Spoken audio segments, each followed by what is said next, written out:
Alright, coming up to campsite 34. According to my Adirondack paddler's map, I shouldn't be here quite yet. I'll have to see what's going on when I get ashore and get my bearings. We have a nice sand beach. Makes for a good landing area. Of course, you always have to watch out for cobbles, but this is fairly rock-free. At night, you can see navigation buoys blinking up there in the distance. You won't be able to see those from up inside the campsite. When it's calm and still, you can hear the traffic or the road noise from State Route 3 off to the west.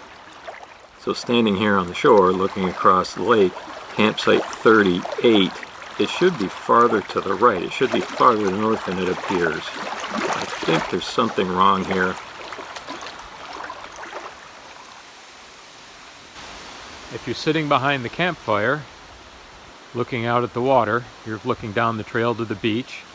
That's essentially west. You do not have a view of the night sky, particularly. There's a very small opening directly overhead. Sunrise will be through the trees in that direction, off to the east.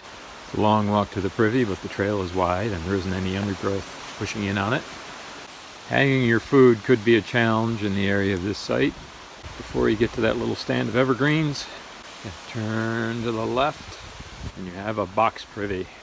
You don't have to go very far from a campsite to find good supplies of dead and down firewood, even fairly large pieces of downed wood.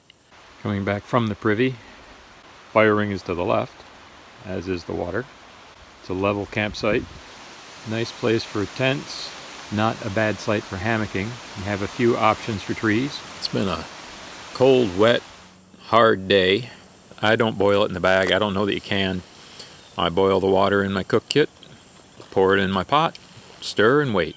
Here we have our Hawksville Sierra spaghetti, cooked up nicely. That's what it looks like when you dig into it. Big thank you to Hawk. Another excellent dinner by Hawk Vittles. It's a good one to put in the pack for a day when you're going to burn a lot of calories and maybe be cold. I'm not sponsored by Hawk. I buy his stuff. I just like it.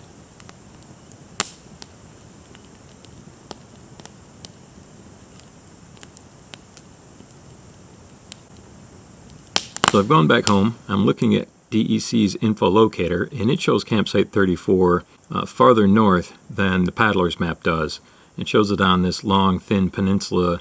So when I was looking at across the lake, it was campsite 39. My 11th edition paddler's map was out of date or mistaken, I think. That shows that you want to make sure you're using the most up-to-date map that you can get. It also shows that campsites move, things change.